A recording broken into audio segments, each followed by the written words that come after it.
A leishmaniose, ela é uma doença que o mosquito que transmite, chama-se Phlebotomo lutzomyces longipalpis, que é o nome do mosquito, mosquito palha. Ele gosta de o quê? Ele gosta de uma matéria orgânica em decomposição.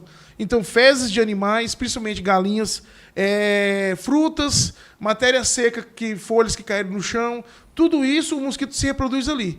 E o que acontece? Diferente do mosquito da dengue, o mosquito da dengue, ele é diurno, né? Uhum. E esse não, ele é na penumbra, das 5 horas da tarde até 7h30 da noite.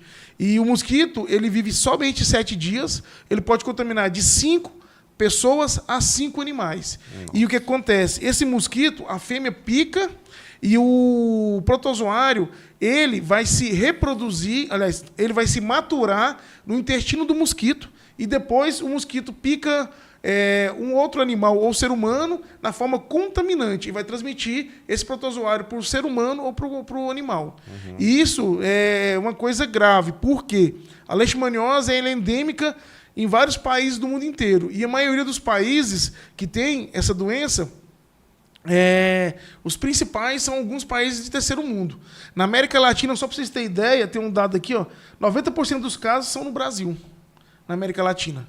90% dos casos. E a leishmaniose é uma doença grave e negligenciada na área da saúde humana. Ela é totalmente negligenciada. Por quê? Falta diagnóstico, falta, às vezes, conhecimento de uma parte de alguns médicos. Por exemplo, se você for... Já peguei caso assim.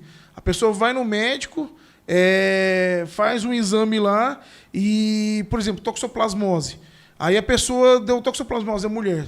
Se toda mulher hoje no Brasil fizer exame da mamãe, ela vai ter os anticorpos do toxoplasma gondii, que é um protozoário transmitido também pelos gatos, fezes dos gatos, e por animais silvestres. Uhum. Nos Estados Unidos, 90% dos abortos são causados pelo toxoplasma gondii. Abortos patológicos, né, através de algumas doenças.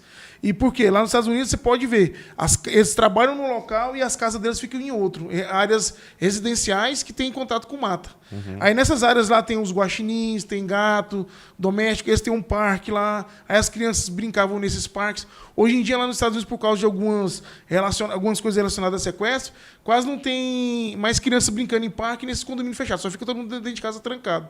Mas tem muitos animais domésticos lá. E esses animais domésticos eles vão para a floresta. Gato gosta de caçar. O metabolismo dele e o instinto dele é o quê? Caçar e se movimentar. Uhum. E o que acontece? Ele pode ser o quê? O gato pode acometer do toxoplasma.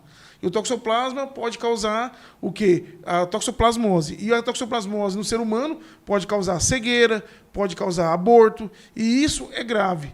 E aqui no Brasil, às vezes, um médico pega uma pessoa com toxoplasmose mesmo e fala que ela tem que eliminar os cachorros.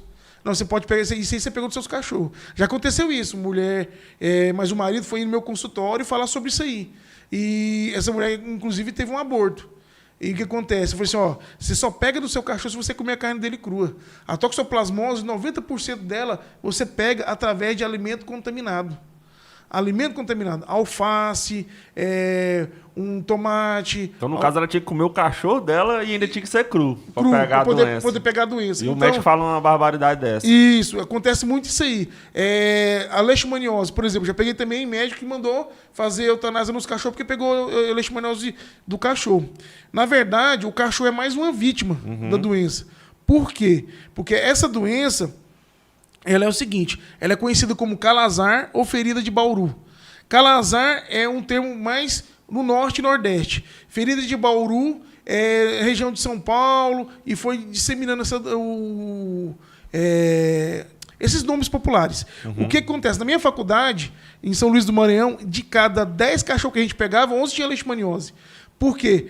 A faculdade, o Hospital Veterinário de Pequenos e Grandes, era do lado do Centro Zoonose de São Luís do Maranhão. Naquela época, existia um local onde eles faziam eutanásia e faziam o exame ali. Naquela época não existia o teste rápido. Você tinha que coletar o sangue do animal periférico na ponta da orelha, fazer o teste de imunodifusão indireta e pesquisa de hematozoário, que é você fazia um esfregar sanguíneo e ia olhar a lâmina para ver se tinha a leishmania ali. E o que acontece? Em São Luís do Maranhão é uma das cidades, o estado do Maranhão é um dos que tem mais casos de leishmaniose no Brasil. Eu conheci um amigo do meu primo que ele teve leishmaniose visceral. Ele chegou a pesar quase 40 quilos. Nossa. Então você via, ficou só o caroço, tratou, recuperou, e ela deixa lesões graves, porque a leishmaniose, ela causa o quê? Hepatoesplenomegalia no ser humano. No cachorro, que tem a leishmaniose visceral, também. O ser humano, ele tem o quê? Um problema grave de fígado o resto da vida. E a pessoa tem que ter o quê? Muito cuidado a partir do momento que ela tomou os medicamentos da leishmaniose visceral e recuperou. Mas cerca de 95% das pessoas que não tratam direito ou não tratam, pode ir a óbito. Por isso que é uma doença muito grave e tem que ser mais acolhida e fazer o quê? Passar mais sobre a doença e a população descobrir o que ele tem que fazer. Porque hoje em dia tudo é prevenção, tudo é preventivo. No animal também é do mesmo jeito. Por exemplo, a leishmaniose, você tem que usar uma coleira, desde o dia que o animal completou 4 meses de vida. Antes disso, você pode usar um repelente. E, antigamente, existia 2 vacinas. Tinha a Leishmune, que era da Fort Dodge, e tinha a Leishtec. A Leishmune foi proibida a partir de 2015. A Leishmune, ela era uma das vacinas mais completas. Ela vem dos Estados Unidos. Ela vinha com 3 folhas. Você era obrigado a fazer um exame num laboratório que era registrado pelo MAPA. Aí você fazia a vacina no animal 3 doses e o reforço anual. Só que o que acontece? Essa vacina, quando você fazia, a margem de proteção dela era bem alta, de 85% a 95%. Aí o que acontece? Essa vacina, quando você fazia o teste novamente no animal, ele dava o falso positivo. Mas você tinha 3 vias para comprovar. Uma via ia ficar com o veterinário, outra via com o proprietário e outra via mandava para o ministério. Por que foi proibido? Então, isso é uma coisa que a gente não entende, né? É uma vacina eficaz e foi proibida no Brasil.